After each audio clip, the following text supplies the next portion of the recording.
आउज़ुबिल्लाहिमिनश्शैतानिर्रजीम बिस्मिल्लाहिर्रहमानिर्रहीम। बेटा आज हम लोग करेंगे चैप्टर नंबर 1 एक्सरसाइज स्टार्ट करेंगे। मल्टीपल चॉइस क्वेश्चंस पहले मैं आप लोगों को करा लेती हूँ, समझा देती हूँ।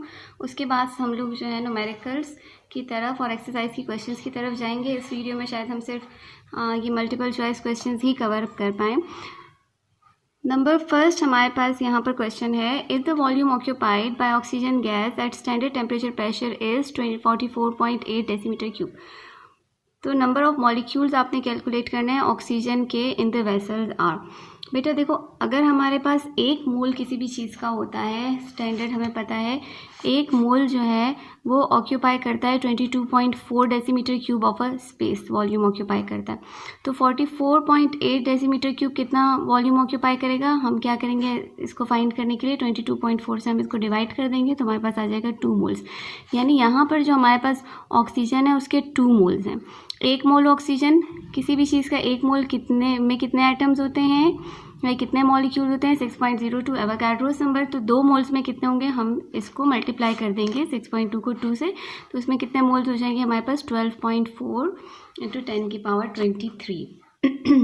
The number of carbon atoms in 1 mole of sugar. Carbon atom के 1 मोल ऑफ शुगर में हम कार्बन एटम्स कितने हैं? 1 मोल शुगर है हमारे पास, इसमें कार्बन एटम्स कितने हैं? बेटा नंबर ऑफ एटम्स, किसी भी चीज़ में नंबर ऑफ एटम्स फाइंड करने के लिए आपने क्या करना है कि सिंपली उसमें जितने नंबर ऑफ एटम्स है, देखो 1 मोल है हमारे पास ये है, तो इसमें कितने हमारे पास एटम्स हैं? 12 एटम्स हैं कार्बन के। आपने क्या करना है 12 को मल्टीप्लाई कर देना है बाय द एवोगाड्रोस नंबर, 6.02 × 10⁻23। तो 6 को जब आप 12 से मल्टीप्लाई करोगे you are going to have 6 12 से 72। तो आपके पास जो नंबर ऑफ एटम्स होंगे कार्बन के दैट विल बी 72 × 10⁻23। नंबर 3 देखो, in the reaction 2 sodium plus 2 water 2 sodium hydroxide और हाइड्रोजन प्रोड्यूस करें। If 23 grams of sodium reacts with excess of water, the volume of hydrogen gas liberated should be. इसमें आपने क्या करना है, आपने पहले बैलेंस केमिकल इक्वेशन में देखना है। बैलेंस केमिकल इक्वेशन हमें बता रही है कि 2 मोल सोडियम जब 2 मोल वाटर के साथ रिएक्ट करते हैं तो हमारे पास 2 मोल सोडियम हाइड्रोक्साइड के फॉर्म करते हैं और साथ में 1 मोल हाइड्रोजन गैस लिबरेट हो रही है। ठीक है, पूछ रहे हैं अगर 23 ग्राम्स हमारे पास सोडियम है, 23 ग्राम्स का मतलब क्या है बेटा? 1 मोल। 23 ग्राम्स का मतलब क्या है? 1 मोल। तो क्योंकि इसका एटॉमिक नंबर हमारे पास क्या है? एटॉमिक मास है 23। 23 को 23 से आप डिवाइड करोगे, आपके पास नंबर ऑफ मोल्स आ जाएंगे दैट आर इक्वल टू 1 मोल। तो बैलेंस केमिकल इक्वेशन हमें बताई थी कि 2 मोल सोडियम से 1 मोल हाइड्रोजन प्रोड्यूस हो रहा है, यानी बिल्कुल हाफ। तो 1 मोल सोडियम से कितना हाइड्रोजन प्रोड्यूस होगा? 1/2। हाफ मोल सोडियम प्रोड्यूस होगा, हाइड्रोजन प्रोड्यूस होगा। इतना समझ में आ गया कि आधा मोल। आप पूछ रहे हैं एक रिएक्शन है जिसमें हमारे पास अगर सोडियम हमारे पास 23 ग्राम है, यानी सिर्फ 1 मोल है हमारे पास सोडियम, तो हमारे पास हाइड्रोजन कितना लिबरेट होगा? 1 मोल से आधा मोल हाइड्रोजन लिबरेट होगा। आधा मोल यानी आधी जगह घेरेगा। 1 मोल 22.4 डेसीमीटर क्यूब की वॉल्यूम ऑक्यूपाई करता है, तो आधा मोल कितनी वॉल्यूम ऑक्यूपाई करेगा? 22.4 का half 11.2 decimetre cube. Which of the following sample of substances contain the same number of atoms as that of 20 gram of calcium? बेटा 20 gram of calcium, 1 mole calcium का wait होता है 40 ग्राम। 20 ग्राम का मतलब क्या है? Half mole of calcium.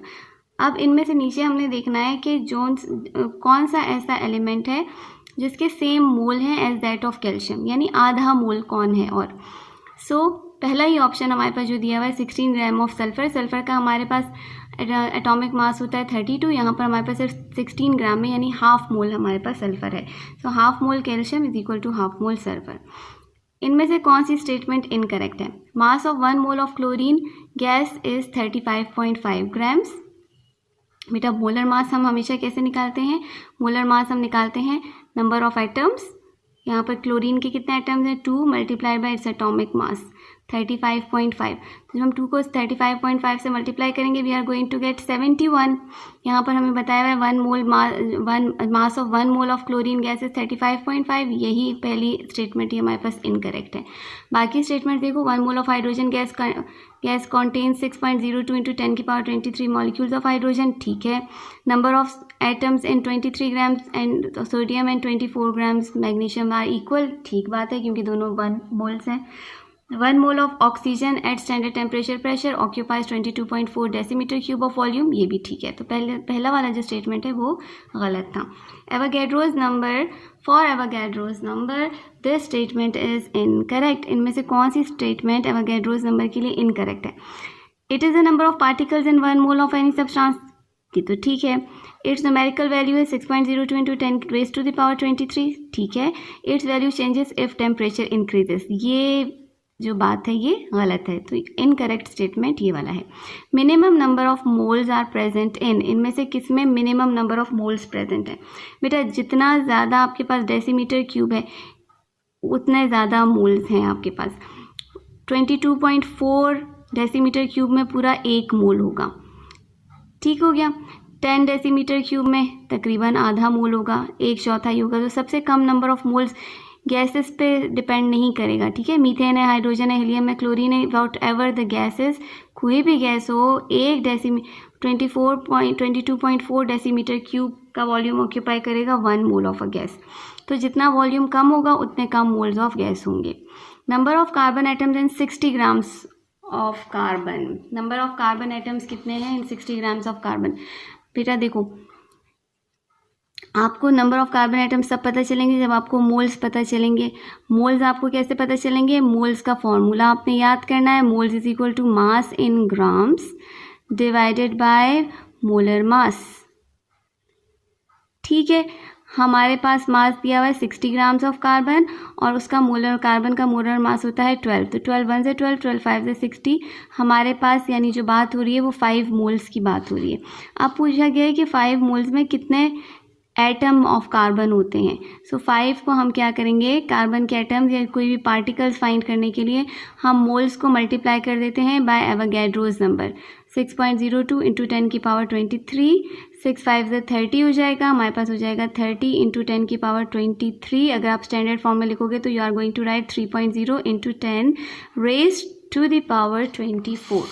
So let us see if we have this option. Yes, here it is. ये हमारा option number B is the correct option. Now maximum number of molecules present in the following sample, इनमें से कौन सा sample ऐसा है जिसमें सबसे ज़्यादा नंबर ऑफ मॉलिक्यूल्स मौजूद हैं? बेटा नंबर ऑफ मॉलिक्यूल्स आप किस तरह से फाइंड करोगे, किसमें सबसे ज़्यादा नंबर ऑफ मॉलिक्यूल्स हैं? आपने क्या करना है, आपने 100 को मॉलिक्यूल्स किस तरह से फाइंड करते हैं? जितने ज़्यादा मोल्स होंगे उतने ही ज़्यादा मॉलिक्यूल्स होंगे, क्योंकि मॉलिक्यूल्स जो होते हैं वो इक्वल होते हैं two moles multiplied by Avogadro's number. तो जितने ज़्यादा मोल्स होंगे उतने ज़्यादा मॉलिक्यूल्स होंगे। हमें पहले ये कैलकुलेट करना है कि इनमें कितने मोल्स हैं, सबके मोल्स कितने। मोल्स कैलकुलेट करने का फॉर्मूला अगेन सेम फॉर्मूला, आपने इसी फॉर्मूले से को यूज़ करके मोल्स कैलकुलेट करने। Moles is equal to mass in grams divided by molar mass. तो जब हम पहले वाले एटम की बात करते हैं, हमारे पास मास इन ग्राम सबके लिए 100 ग्राम्स है, इक्वल वॉल्यूम्स है।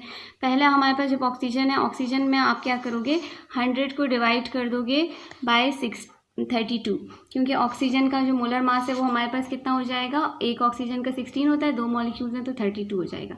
100 डिवाइडेड बाय 32, ठीक है, यहाँ पर लिख लेते हैं तो हमें खुद अंदाज़ा हो जाएगा कि किसके मोल्स जो है वो सबसे ज़्यादा आएंगे, उसके वो हमारे पास उसके मॉलिक्यूल भी सबसे ज़्यादा होंगे। अच्छा, कार्बन डाइऑक्साइड, कार्बन डाइऑक्साइड का मोलर मास कितना होगा, 12 कार्बन है हमारे पास और 32 हमारे पास है ऑक्सीजन, तो इसका मोलर मास होगा 44। नंबर ऑफ मोल्स कितने हो जाएंगे, 100 डिवाइडेड बाय 44। मीथेन, मीथेन का हमारे पास मोलर मास होगा 12 कार्बन एंड 4 हमारे पास है हाइड्रोजन, तो 13 14 15 16, ये हमारे पास हो जाएगा 100 डिवाइडेड बाय 16। और क्लोरीन जो है वो हमारे पास होगा 100 डिवाइडेड बाय 71, क्योंकि 2 मॉलिक्यूल्स हैं क्लोरीन के एंड 35.5 जो है वो एक मॉलिक्यूल का एक एटम का मास है, तो 2 एटम्स के मास हमारे पास हो जाएंगे, मोलर मास हो जाएगा 71। तो यहाँ पर देखो सबसे ज़्यादा मोल्स किसके होंगे, सबसे ज़्यादा मोल्स होंगे हमारे पास ऑफ दिस मीथेन का मोलर मास सबसे ज़्यादा कम है तो हमारे पास इसका वेट भी सबसे ज़्यादा है, तो सबसे ज़्यादा मॉलिक्यूल्स हमारे पास इस सैंपल में किसके होंगे, सबसे ज़्यादा मॉलिक्यूल्स होंगे हमारे पास of methane. Generally, actual yield is greater than the theoretical yield, lesser than the theoretical yield, equal to the theoretical yield, sometime greater and sometime lesser. Theoretical yield वो होती है जो हम लोग कैलकुलेट करके निकालते हैं, और जो एक्चुअल यील्ड होती है वो होती है जो प्रैक्टिकल के बाद हमारे पास मिलती है, हम प्रैक्टिकल करते हैं तो हमेशा यही होता है कि जो हमारे पास एक्चुअल यील्ड होती है वो हमेशा कम होती है from the theoretical yield. Got my point. अगर अभी भी कोई परेशानी है तो आप मुझसे फिर पूछ सकते हो। डिफाइन करना है आपने इनको, स्टोइचियोमेट्री को, एक्सपोनेंशियल नोटेशंस को एंड मोलर वॉल्यूम्स को, इन तीन चीज़ों को आपने डिफाइन करना है। तो बेटा डेफिनेशंस के लिए जो आपके पास ये समरी होती है, समरी में जो डेफिनेशंस लिखी हुई हैं these are the best definitions. इनमें से आपने ये डेफिनेशंस देख के लिख लेनी है। आगे आपके पास क्वेश्चन नंबर 2 है, शॉर्ट क्वेश्चन आंसर्स में express the following numbers and exponential notations. In numbers को आपने एक्सपोनेंशियल नोटेशंस में शो करना है। ये मैं आप लोगों को करा देती हूँ, इसको ज़रा गौर से देखिएगा क्योंकि ये इसमें एक दो छोटी बातें हैं जो वो आप सीख लोगे तो आप आइंदा के लिए आराम से राउंडिंग ऑफ वगैरह कर सकोगे या एक्सपोनेंशियल नोटेशन में भी लिख सकोगे। देखो यहाँ पर बेटा हमारे पास नंबर दिया हुआ है, इसके साथ इस पर कोई डेसिमल पॉइंट नहीं है। जब भी कोई डेसिमल पॉइंट नहीं होता इसका मतलब होता है there is a decimal point at the end of the number. आप जब भी डेसिमल पॉइंट को मूव करोगे टू द लेफ्ट, जो आपके पास उसके साथ एक्सपोनेंट होगा ना, जैसे फर्स्ट करो हमने इसको लिख दिया 3.65 और हमने इसको एक्सपोनेंशियल नोटेशन में लिखना है, तो जो बेस होगी, जब भी decimal point two the left move होगा, जो बेस होगी उसका नंबर इंक्रीज होगा, इट विल मूव अपवर्ड्स। तो कितने पॉइंट्स आप इस तरफ लेकर जाओगे पॉजिटिव में, आप उसका डेसिमल पॉइंट शो करोगे 1 2 3। हम 3 पॉइंट्स लेकर गए हैं तो हम एक्सपोनेंशियल नोटेशन में इसको लिखूंगे 3.65 × 10 raised to the power 3।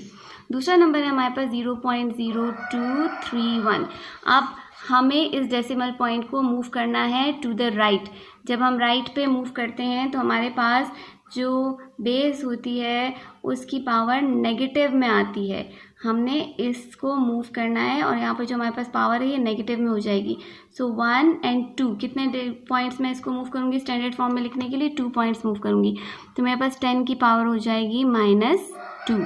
Similarly, the third one is 0 point and we have 4 zeros 1 2 3 4 7 and 2।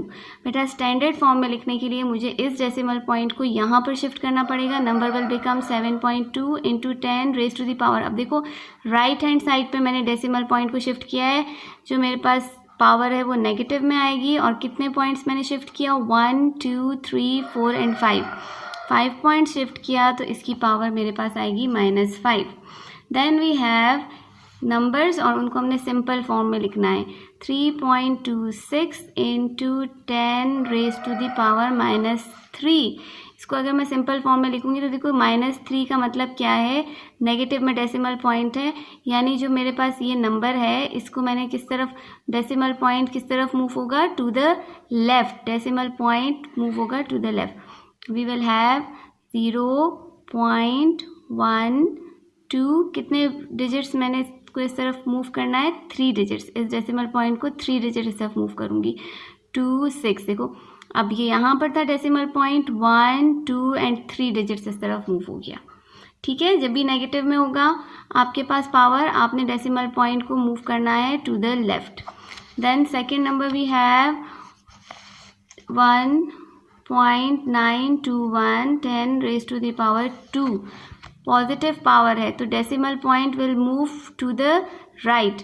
मैं 2 डिजिट्स डेसिमल पॉइंट को इस तरफ मूव कर दूंगी, आई विल हैव 192.1। ठीक है, इस पावर को देखते हुए आपने डेसिमल नंबर लिखना है। Third number we have 1.02 10 raised to the power 5। कहाँ पर मूव करूँगी मैं, डेसिमल पॉइंट को टू द राइट मूव करूँगी और कितने डिजिट्स मूव करूँगी 5 डिजिट्स मूव करूँगी। So the new number will be 102। देखिए यहाँ पर था, मैंने मूव किया 1 2 3 4 and 5। So new number will become this. यहाँ पर था डेसिमल पॉइंट 1 2 3 4 and 5 डिजिट्स मैंने इस तरह मूव किया तो मेरे पास ये जो पॉइंट है, ये नंबर जो है ये मेरे पास न्यू नंबर बन गया।